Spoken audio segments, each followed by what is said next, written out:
they worked in the city, and like their regular job, after work the traffic would be so bad they would just drive Lyft for like 2 hours until the traffic died down. Wow, that's really smart. So smart. Yeah, so they said it would take that long to get home if they tried to leave at rush hours. So yeah, it would. so and they they'd would be sitting in it, just wasting gas and wasting time. Yeah, I'd make a couple of bucks at least. that's super cool. That's That is super so cool. smart. Can I move this a little bit? You can move that a little bit. Okay. Hey, what is up? Welcome to the Hypothetical Comedy Podcast. I am Funky Sam Medina. And I am Athena Rodriguez. And we're here with comedian Jesse Rivera. What's up, Jesse? What's going on, you guys? Thanks for having me. Hell yeah, man. Thanks for being here. Yeah, I haven't done a podcast in a minute. Oh, hell yeah. Neither have we. Earlier today, it's been a few minutes. Yeah. Just kidding. Did you guys record earlier today? Yeah. How many are you guys recording today? We recorded, this is the third one today. We're just trying to wow. get them in the can, as they say, the proverbial can. Yeah. Are you allowed to say who you recorded earlier today, or is it a surprise? It'll probably be a surprise. It'll be fine. We'll tell you after, Yeah. though. We'll tell you off air, just because yeah, I'll explain to you. Somebody has to go out of order. That's why it's gonna be a little bit. That was a very polite no. That was very polite. No. Hey, mind your business, Jesse. I'm nosy. I'm nosy as fuck. I want to know. I want to say to you, congratulations on your 10-year anniversary of living in Sacramento. Yay. Ryan, can you believe it? 10 years. Wow, That's 10 so years. long. That's like a fifth of my life. Dang, that's crazy. 10 years. Yeah.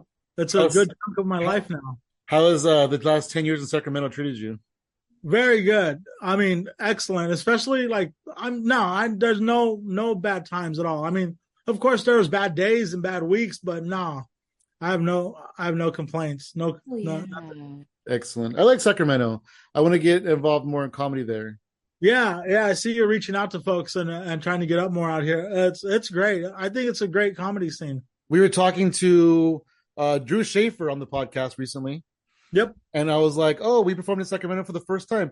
And he goes, "Where?" And I said, "Jesse Rivera's house." And he said, "What? He does shows there?" So yeah, it was cool. It's fun. But so that was a fun show. that was You really did fun. Such a good job, Jesse. That was a really fun thank you. show. Thanks. That was the last one for a while. I got tired of producing them. I did 2 this year and got tired of it. Like, fuck this. Next year it'll be 1.5. Thanks for letting us be a part of it. Yeah, absolutely. Thank you for having us on, because we really No, enjoyed it. I really want that show to be a hang for comics, you know. Mhm. And it really turned into that over the last, since I started doing them last year, and then the ones I did this year. They're a lot of fun. Yeah. We got to come out, meet some cool people. We met Jess for the first time, Yeah. because we've only known Jess on Zoom until we met her at your place. Yeah, she's awesome. She's awesome. Absolutely. She used to live right around the corner. And Finn, yeah. Yeah. She used to live right around the corner, and she would pop in all the time. But now she's like on the other side of town, so I don't only see her every once in a while. Yeah. That's cool. So, what have you been up to? How's life been? Life's been good. I've been just staying busy, doing as much shows as I can, driving Lyft, working my regular job. Yeah, just super busy. Yeah, that's cool. So you said you're celebrating your 10 years in Sac. Where did you grow up? I grew up in a small town called Lamont. It's just outside of Bakersfield. Oh wow. Okay, it's not super far. I grew up in Kern County. It's like a little Orange County. It's like a miniature Orange County. It's like a miniature Orange County. Like it wants to be Orange County so bad, but it's not quite there. They have that Orange County political mindset. So I'm glad to not be living there anymore. Yeah, it's good that we're good to have you in Northern California. I guess that's still a northern, right? Yeah. Okay, even more northern than I don't know. That's cool. So at what point in your life did you discover stand-up comedy and kind of start falling in love with that? Oof. I mean, I've always been a fan of comedy. Like when I was a kid, like we didn't have cable, and then so we had 3 TV channels, right? And then all of a sudden we got cable and we got HBO, and HBO at the time had the young comedian specials and the Rodney Dangerfield young comedian special, and wow. and they were showing like George Carlin and Richard Pryor. And Nice. so I grew up watching all those guys, and I always loved comedy. And I think it was like I loved comedy and I loved Saturday Night Live. So like comedy and improv were kind of hand in hand to me. Like I think I loved Saturday Night Live more than I love stand up. But now it's stand up. I mean, I still love Saturday Night Live, but I mean, I tried improv for a couple of years, but it's a lot of work. And it's like you got to be on a team, you know. So it's still stand up's a lot easier. I mean, it's not easier, but it's a lot less complicated. It's just you know. Yeah, right. You make your own rules, you make the jokes, and Yeah, exactly. you're not trying to coordinate with 5 people's schedules, you know. Oh yeah. Oh Yes, yeah. and yourself. Are you available tomorrow? Yes, and Yeah. did you try improv before stand up? Yeah, I did improv classes at the Sacramento Comedy Spot. Oh, okay. For probably like 3 or 4 years, like a long time. Off and on a lot, but I spent a lot of time at the Sacramento Comedy Spot doing improv. And but you know, stand up was always in the back of my mind, and I'm so glad I chose stand up. What took you to Sacramento? I got a job. I had a job, and it was temporary. It's still like they still renew my contract once a year. So it's still temporary. Yeah, it's kind of just like a formality. It's temporary, but it's been temporary for the past 10 years. Yeah, it's kind of just a formality these days. I got to remind them, hey, you didn't renew my contract, and they'll be like, oh yeah, and then you know, I'll get the email that I've been extended for another year. But that's awesome because you know those jobs, a lot of those jobs, like it's a risk. You're taking a risk because you're not guaranteed a job at the end of that year. You know. I'm sure at this point you are because you know you've been there for so long and they like you so much, but you know going into that's a risk. So I'm glad that was able to work out for you. But now I've been there so long, it's like they can't. I mean, they could. Everyone's replaceable, but it makes more sense for them to keep me now. But and so how you enjoying that? Good. You know, the best thing about my job is that it's like Monday through Friday, 9 to 6. I don't worry about my email after 6. Like I don't have my work email on my phone. Yeah, same. I don't have to check it out. Like from 6 o'clock on Friday until 9 o'clock on Monday, I do not worry one bit about. You don't work. have to even think about work. No, nothing. Absolutely. I can just focus on driving Lyft, doing comedy, just you know, keep working on myself. You know, and then during the day, I mean, it is. It's a challenging job, but it forces me to think outside the box, and I get to work from home. So even better. Yeah, it's a great job. It's a great job. That's cool. That's awesome. Do you ever run bits while you're driving Lyft? Oh, all the time. Yeah, I do, and I've gotten I have one new joke. Was just a Lyft about a Lyft ride that I did a couple of weeks ago. And I tried it out the other night and it went really well. I'm going to keep doing it. So I do have a Lyft bit in my. I did go ahead and put that in my little skit as we always get told. As they say, yeah. The skit. So how did you go from improv to stand up? You know what? Brian Krall at the Sacramento Comedy Spot. He was always like super kind to me, but he was also always very like he'd be like, you know, you have the timing of a stand-up. Oh, that's interesting. And he'd be like, you know, you're funny, but you're always Jesse. You're not quite on board with improv, but you have good timing. And, you know, he'd always like kind of just like hint that maybe you should try stand-up. And they had stand-up classes there too. Like I still took my first, like you know, I hope he wasn't trying to get rid of me, but you know, you know, so I ended up taking a stand-up class there. Robert Berry was the instructor. I didn't know Robert Berry did classes. That's super cool. Yeah, Robert Berry was the instructor. Me and Emily Peterson and Alicia Davis were in that class. Wow. And a couple other like great comics too, but like that still do it. Me, Emily, and Alicia. How long ago was this? What year were you taking classes? September will be 5 years for me doing stand-up. Oh my so I've been doing stand-up like 4 years and 10 months. Wow, that's incredible. Yay. That's cool. I'm still a baby, like as far as but wow. I'm still a baby as far as stand-up goes, you know, because I mean, you know, I'm less than 5 years. Well, I'll be 5 years in a couple of months, but I feel like that's an accomplishment. Yeah, because a lot of people, they lose steam and sometimes give up within like the first to second year. I think that the pandemic really helped. Like maybe that would have been when I lost steam, or when I would have, like, we just kind of got forced to take some time off. Mm-hmm. I think that some of my closest comic friends all say that I was so different on stage after the pandemic, that like I just had this I carried myself differently on stage. It seemed to be the break that I needed to make me hungry for it again. Yeah, that's interesting. I do feel like a lot of people were able to, like the people that did the Zooms were able to really like perfect it a little bit, because there's just different nuances that we never thought of before. Yeah, like for example, for me, when I would perform stand up, I would fidget a lot, and I would sway and move a lot. But then when you're sitting in front of a Zoom camera, there's nothing to fidget with, and you have to stay in frame. Oh, so believe me, I'm fidgeting still. So Zoom kind of taught me that, though, so that's definitely been an improvement on my stand-up.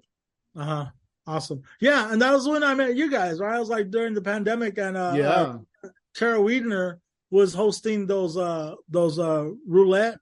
Oh my gosh, that roulette, that was the best. That was the best on Zoom. It was so fun. It was just hysterical, and it was she was so such a great host. It was so much fun. And she was a fun host, yeah, and it was just wild.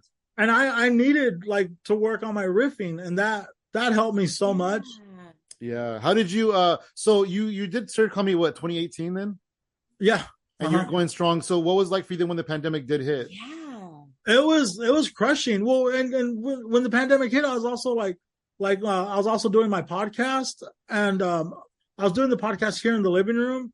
And so like for like the whole, like the first 2 or 3 months of the pandemic, like my podcast equipment was still set up in my living room, and it was just like really sad just looking at it every day, So you would have people over for the podcast, but then you stopped doing that at the pandemic time. Yeah. Because I was responsible. Yeah, right. I appreciate that. Yeah, I didn't keep doing stuff like some people did. Yeah. Mm-hmm. What was your podcast called? You know what? I don't even know what it was called back then. I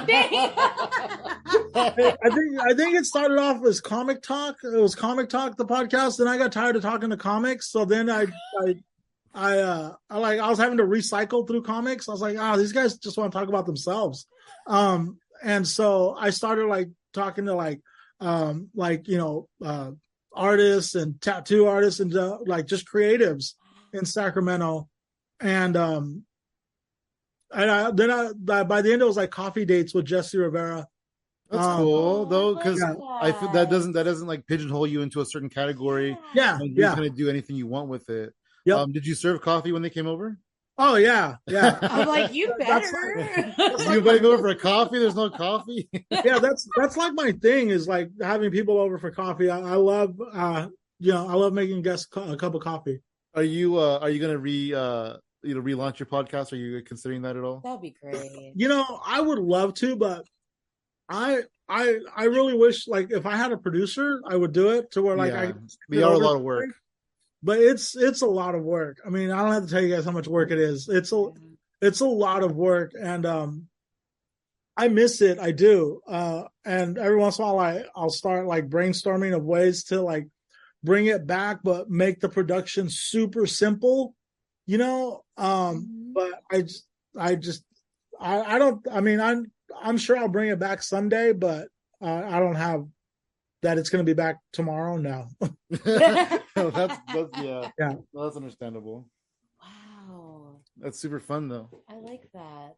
I think you have so many like really cool, unique ideas, and I've mentioned it before. Like you had one of these YouTube video type like things, projects where you had people on and you guys all discussed what your favorite albums were or what your favorite artists. And oh man, I could like listen to that, because it was just like you guys each had a reason of why you liked certain tracks or songs, and it was always like something different, and it was so cool. those were so much fun to do, and that kind of came of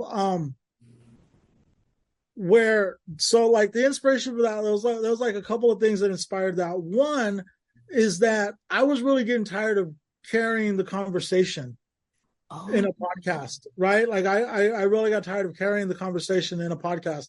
But then I was also like, okay, well, if I have more than one person on the podcast, like, that's less I have to talk. Yeah. but then I was like, I have to give them a topic, because if not, they're just going to talk like over each other. And, yeah. so then that's where the top five, that's where it was all born from. It was like top five, and we did like my favorite one, and I hope no one gets mad that theirs is the favorite one. But my favorite one was top 5 R&B albums with Ivy Cordova, Rhoda, yes, and Nicole Eichenberg. Top 5 R&B albums of the 90s. And I love all 3 of those comics so much. And to just be on a Zoom call with them for 45 minutes nerding out about 90s R&B, like, yes. It was the best. It was the best. That was also one of my favorite episodes. Yeah. I really liked that one.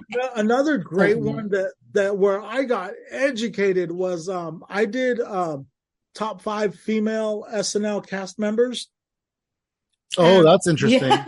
And what I did for that one is I asked, in my opinion, some of the best improvisers from the Sacramento Comedy Spot, like Michelle Petro, who was on that one.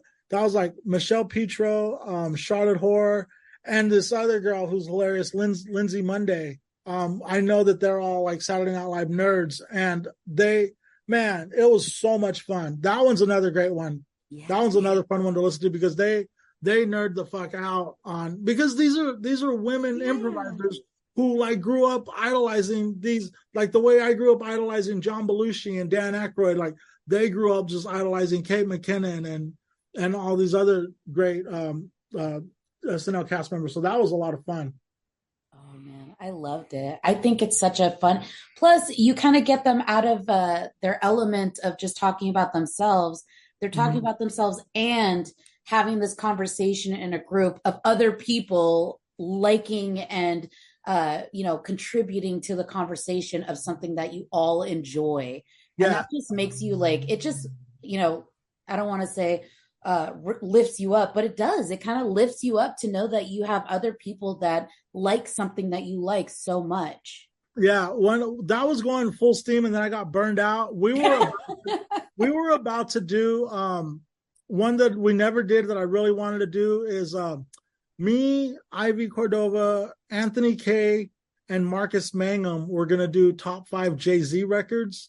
Oh, me, I think it was gonna be Alvin Duke. We were going to do top 5 Michael Jackson songs. We were going to do top 5 Jay-Z. We were going to do top 5 MJ. But there was so many that we had.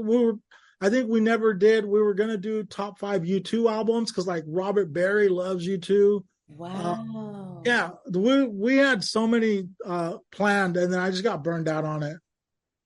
And well, if you were to bring that back, it sounds really interesting. Yeah. Maybe once a month or something. Yeah, like a once in a while episode. You're like, that's too Yeah, no, never. Once a month, that's a lot. Hey, so during the pandemic, how did you kind of discover the online side of comedy? Yeah. Jackie Pearl. Okay, that makes sense. She was a big part of it. She's the best. Yeah, Jackie Pearl. Jackie's awesome. We really like her a lot. Yeah, she introduced me to that. What was it called? It wasn't called Russian Roulette. Was it called Russian? Yeah, it was called Russian Roulette. Rush in. Oh yeah, Rush in. Rush in Roulette. Yeah. Okay, that's what it was. It was Rush in. You wanted people to rush into the Zoom. Yeah. Yep. Yeah, that was man. My only problem with that show is that I didn't think of it first. yeah, that was a lot of fun. It was Jackie Pearl who introduced me to that.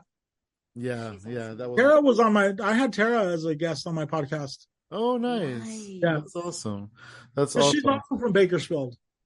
Oh, wow. Oh, Tara's from Bakersfield? Yeah, she grew up in Bakersfield. Yeah, I don't know if she wants me outing her like that, but I did. Well, But I mean, there's Tara, so it could be anybody. Tara, there's a whole Tara podcast Reid. episode about it. So yeah, that's cool.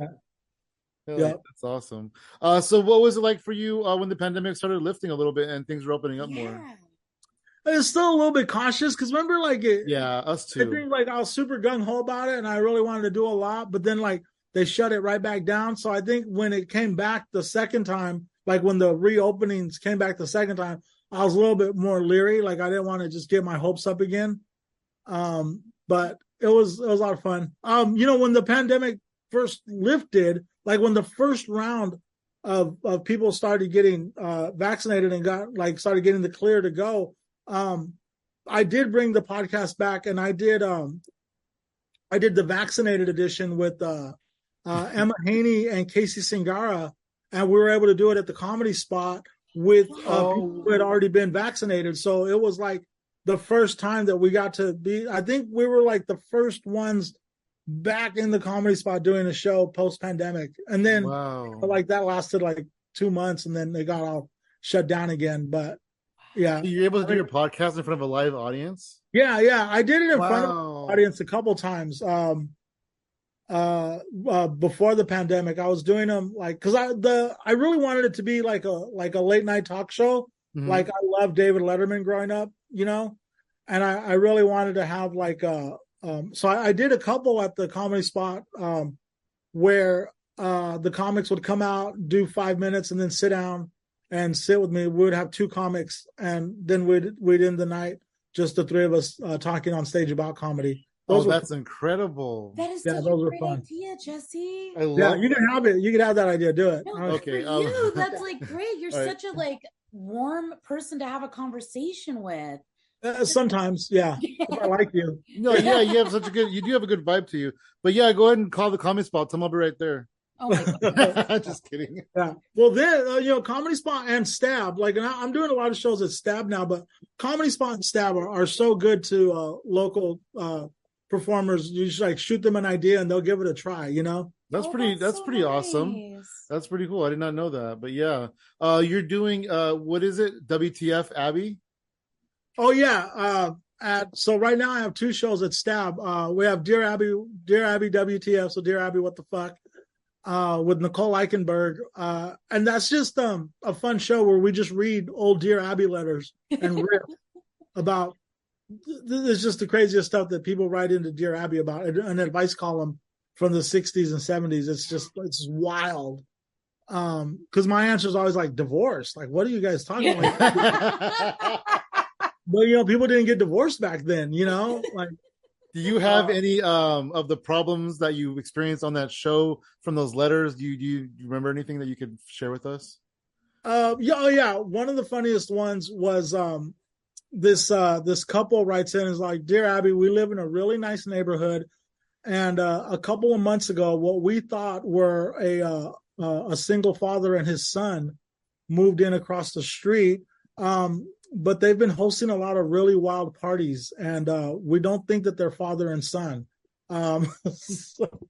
So like this, wow. Yeah. So, and they were like, a lot of stuff, like the funniest ones are just like how backwards like people's opinions on gay and transgender and transsexuality were back then, how they were just like, what do we do? We've never seen this, and just let them live. How about that?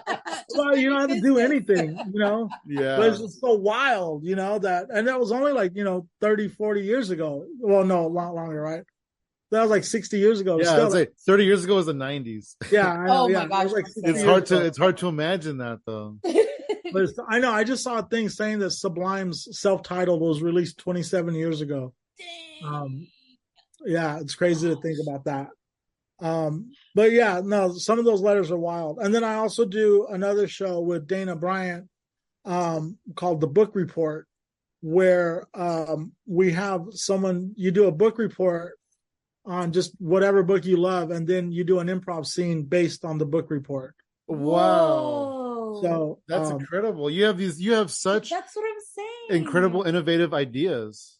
That was born of because like I've walked the line between comedy and improv, right? And I know how hard improv is. Like improv is super hard, and I have had so many conversations with comics where they're like, "I can do improv. You just make it up. I could do it." And I'm like, "No, it's hard." And it's fun watching comics try to do improv. But some of them have done great. Kendrick Williams was on; he was great. Jordan Quattlebaum was on a couple weeks ago; he was great.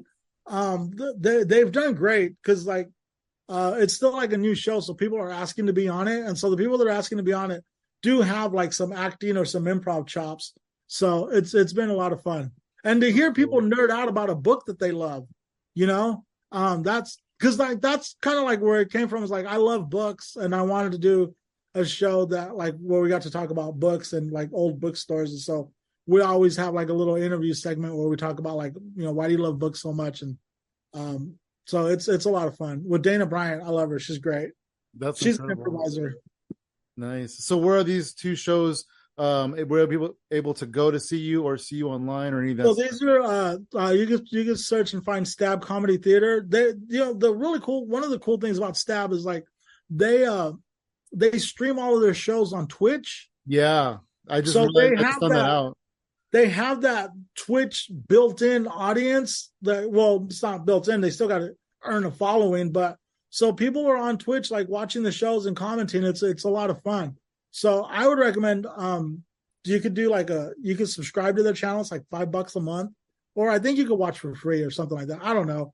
But that's cool. When we were there recently, we actually did, I did Just Robert's show and we saw you there where you were going to be at the next show. David Thorne, who I'm sure you're familiar with. Hilarious. He took his shirt off on stage. Yeah. And Stab, the guy that works at Stab, actually censored him on Twitch. He put a Stab logo over his chest area. No way. It was perfect. It like added so much like to that is hilarious. That was so good. Yeah, no, it was perfect. Like the guys just there and he's watching along and he's just like knows what to do on the Twitch.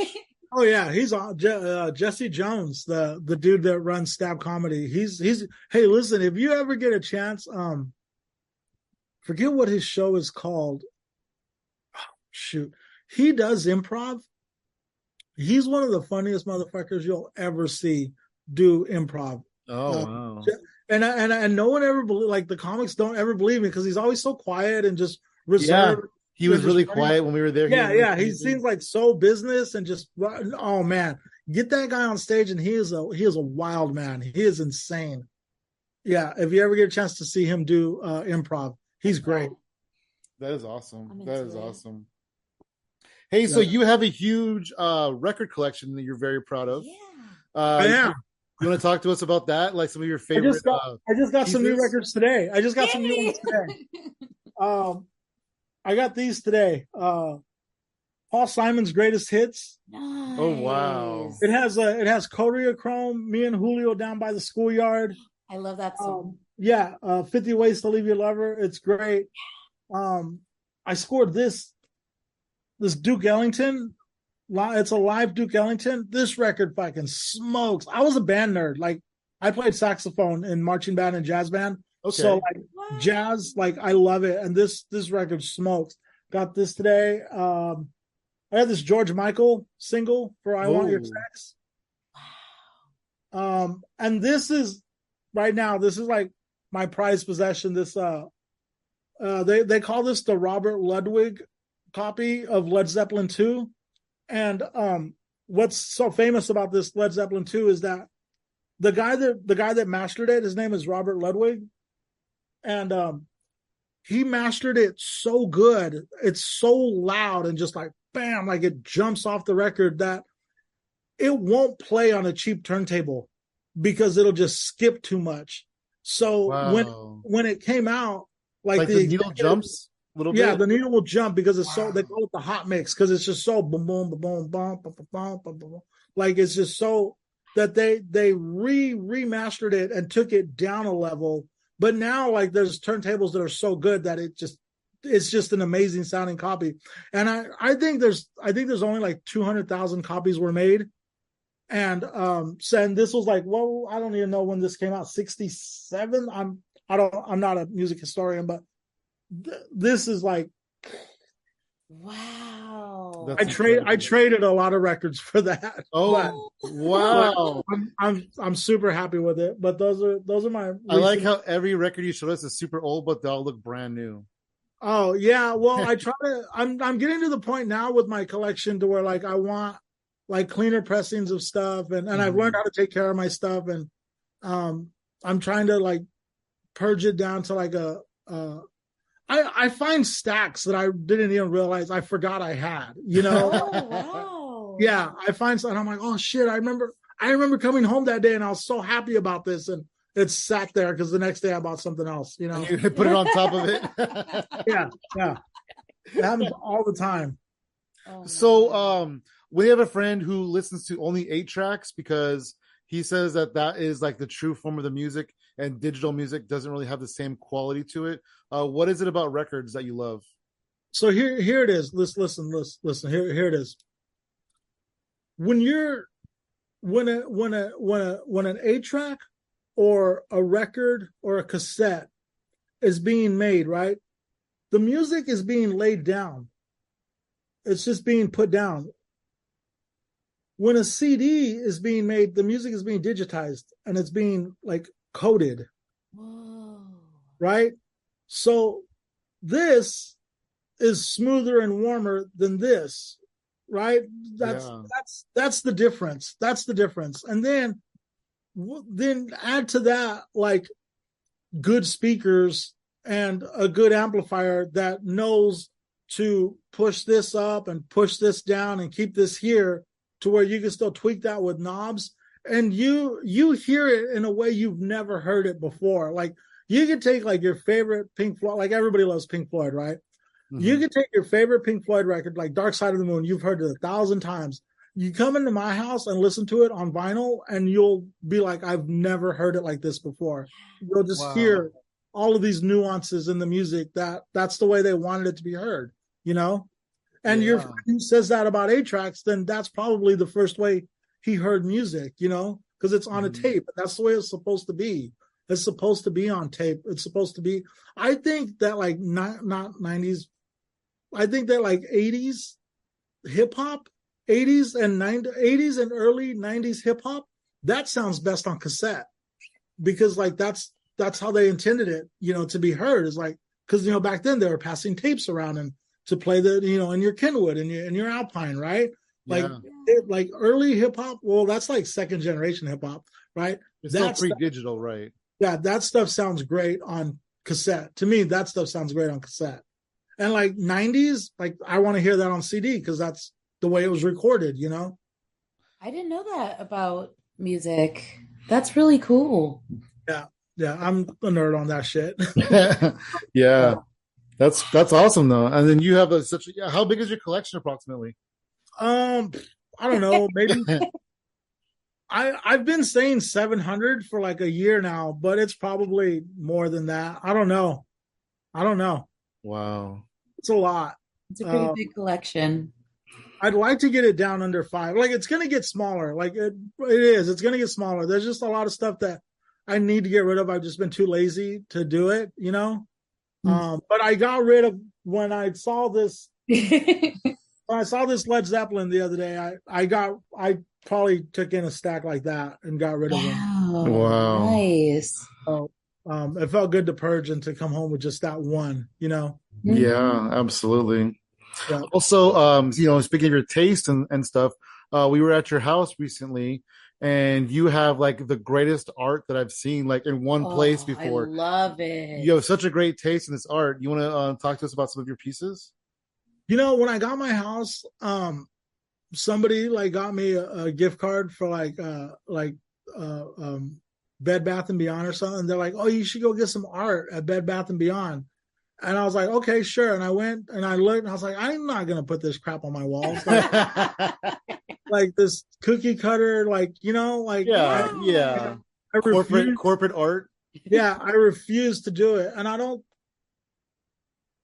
there's nothing hanging on my walls that was bought at like Target or or IKEA. I mean, I have Target and IKEA stuff in the house for like mandatory stuff that you need, but like as far as like what is grabbing your attention, like it's all a lot of it is local artists, some not so local, but it's or like the music posters are like they're like that. Yeah. Nirvana poster was that's one of the, I don't know why I'm pointing. That Nirvana poster was, the posters that they used to send to the record stores to promote the albums when they came out. So even that stuff, that's like super rare. That album came out like in '94. I have like Madonna promotional stuff like from '84. REM. Think I have something Prince somewhere that somebody gave me.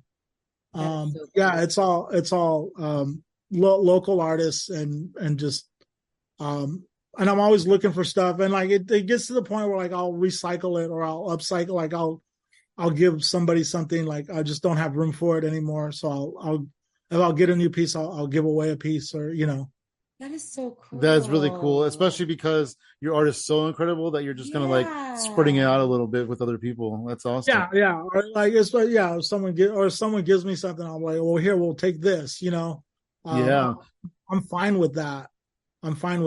Because then it's like they have a piece, of something that I had. Yeah. So after you go to Bed Bath and Beyond and you don't want to get anything there art wise, how does your journey of collecting all this wonderful art begin? How did it start? You know what? I think it really started maybe with these. I think this Outsiders poster may have been one of the first things I got. I just ran across it on Instagram, and then I know I ran across something. It all started like on Instagram, like just seeing like local artists put stuff up.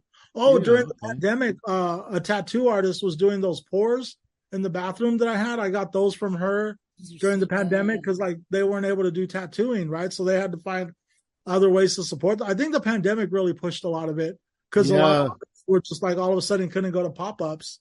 You're right. Yeah, and a lot of people that can do art who weren't really doing it had to do it to get money because they needed money. Yeah, they needed a hustle. Yep.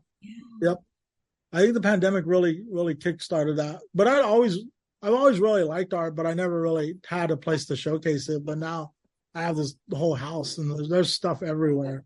Your pieces are great. I put something up in the garage the other day. Like I was like, where am I going to put this? And I was like, there you go. One of the coolest pieces that I really enjoyed, I mean, I love all of them, but one of the ones that I thought was like super dope was some of your pieces in the garage. They're a record. They're, it's art painted onto a record, an actual like vinyl. That was rad. Erica Atreyu. There's one in the bathroom that's vinyl, and it's a record that she painted on. Erica Atreyu, she's a Folsom artist. She did that, and she did another one in the bathroom. I have two of her pieces here at the house. Does she do art on vinyl, or is that like a special thing for you because those are two of your passions? She did that. Like that was in her. I think I bought something off of her and she threw that in. Wow. That is so because she said, "Oh look, I did this on vinyl." I think she has a couple of pieces. Okay. She threw that in after I bought a piece. But that's perfect for you because those are two of your passions. Yeah. I think there should be a lot more of that because there's so many records that are just like they reach a point where like you can't play them, but like I don't want to throw them away. It's hard to throw away a record. It really is. Especially like it's all beat up and it doesn't play, and you're like, this is useless. But I'm just like, I can't. It's hard, Yeah, right. It's somebody's work. Mm-hmm. Yeah. There's this record I bought today. It had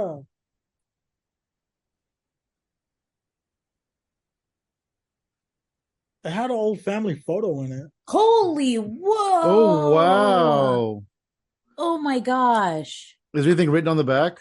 No, there's nothing written on the back. Wow, that's crazy. That dude's hat looks like your hat in the background right now. Yeah, that's weird. It's so crazy. That is so wild. That is crazy. I found someone's junior high ID once in a record. I tracked them down on Facebook and I was like, "Hey, is this yours?" And he's like, "Oh my God, where'd you find that?" And we had a whole Whoa. conversation.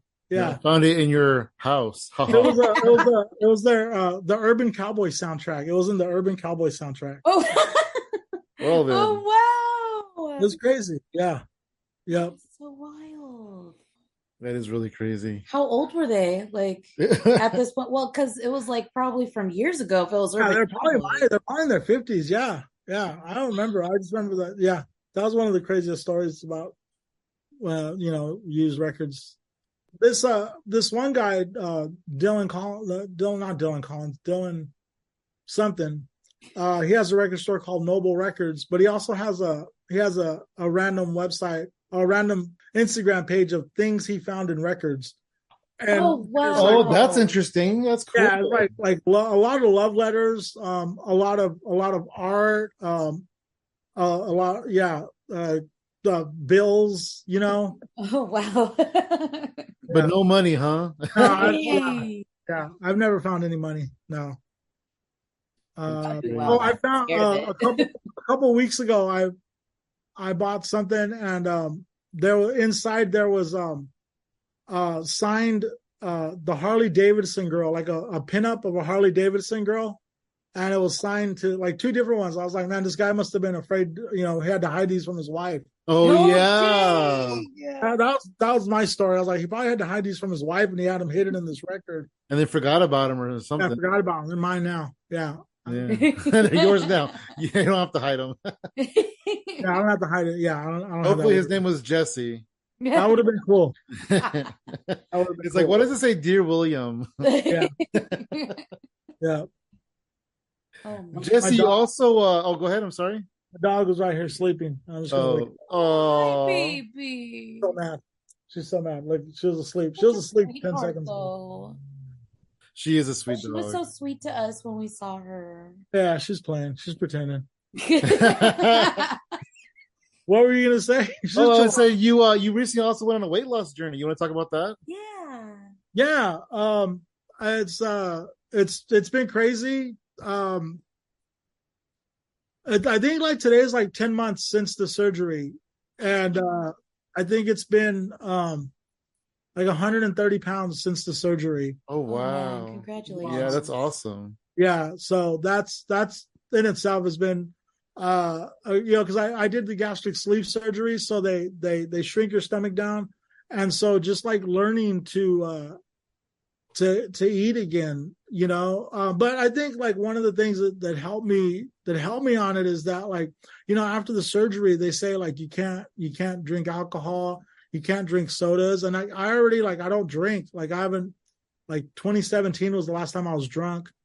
And I had already given up sodas, like a couple of years ago. So some of the bigger obstacles, I was already like over those. So, I mean, it hasn't been easy. It's frustrating. It's lonely, but it's a transition, and I feel great about it. I'm glad I did it.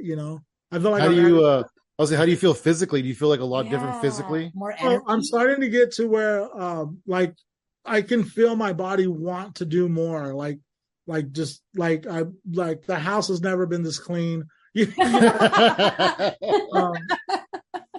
And I'll go to Target just to go and walk now, where like I would never go to Target, or I'm like physically, like I feel great, especially on stage. Like I used to get tired, like if somebody asked me to do 15, I'd be excited about doing 15, but then I'd also be nervous about, like, I'm going to be gassed, and I'm doing like 20, 25 now with, and not coming off stage tired, but not like completely gassed, Wow. So it's like, it's a whole new life. It really is. Yeah. And then you're going on, is it runs or walks, or because I know you're going out and doing stuff now more too. I do. I'll go walking at the gym. I'm still like not great core. Like I want to be somewhere where, like, if I fall, there's going to be a lot of people there ready to. Yeah, I'm not going on bike trails or hiking in the woods. No, I want immediate attention if I fall. Yeah. Well, there you go. Absolutely. Yeah, I don't want to have to use my life alert or whatever. Yeah. Life alert. No. No signal. No signal. Yeah, no signal. Yeah. You seem to have fallen, like my Apple Watch. Like, you seem to have fallen. Yeah. How was life for you out in Sacramento when the pandemic kind of started to lift a little bit and you're just back out into the world? Oh, it was like a 3-year-old, like learning how to walk, like just walking around just like in amazement and just and seeing everybody, like everybody kind of had like everybody was kind of shell shocked, like there was still people like being very, very polite and being very leery, and then you got the people that were just like obnoxious the whole time, like you could tell who they were, but it was real eye opening, and it was real like just to talk to people, it was nice. Do you think that it like kind of inspired a new little like kind of feeling of gratitude to be able to interact with people in the physical world again? Yeah, I think so, and I think it jump started a lot of new comedy careers. There's so many comics in Sacramento, and I think a lot of people were just like, "Oh man, I got to do something when this is over," I think. Or even maybe like jump the board on the online stuff for a while because it's more accessible, Yeah. Yep. I'm scratching my dog's back for her. Oh, what a nice dad. She'll scratch himself. Tell us about Backyard Funnies. Yeah. It was a lot of fun. I started it. A lot of the stuff I started just because like I wasn't gonna like wait for people to book me. And I was just like, well, I'm just going to book my own shows, and I'm just going to start my own podcast, and I'll just do it on my own. And Backyard Funnies, the first 2 or 3 Backyard Funnies, Jess Roberts and Danny D really helped me a lot with it. They helped me in setting up the garage and setting up the equipment, and helping me track down equipment. And it was a work in progress. And then so last summer we did like, I think the first show was April 20th. The first Backyard Funnies was April 20th of 2022, I guess. And then we did an April show. Then we did like a Cinco de Mayo show. And then we did a June show. I think we took like July and August off. And then we did a birthday show because my birthday's in September. So they were gaining in traction, and we were just learning how to do them better and better each time. And we moved it from the backyard to the front yard. It just worked better in the front yard. With the front yard, we can use the garage as the green room, Yeah, and the porch is the stage. Yeah. And so that really worked out a lot better. But like I said, it's a lot of work. And I don't know when I think I'll for sure have one every year on 420, Nice. Oh, that'd be a really good tradition. Yeah. Yeah. I don't know that I'll do them monthly during the summer anymore, because that's a lot of work. It's so hot. Yeah, definitely can be. But it's a good little thing because when we were there, a couple of your neighbors came over, and some comics that weren't even going to be on the show came over, and it's a good, fun little community thing. It is. Yeah, one of the neighbors asked me the other day when I was going to do another one. I like awesome. how they're so supportive of you. Oh yeah, I love this neighborhood. This neighborhood's great. Yeah. You could tell that you guys have like kind of like a really good, community space there. Yeah, it's a good neighborhood. I like it here. I've been here like 7 years now. Nice. Hell yeah. So what's a couple of things in comedy that you maybe want to accomplish the next year or two? I want to record an album. Oh, nice. Awesome. Yeah, I want to record an album. We're working on it right now, like trying to get the venue and the date secured. But I want to record the album. I want to have somebody record it for video, and I want to get the audio recorded, and I want to put out like maybe 150 vinyls of it, 150 vinyl copies of it. Oh, so it's like a limited edition. Yeah. That is so cool. Yeah, and that is really cool. That's something I definitely want to get done this year, hopefully.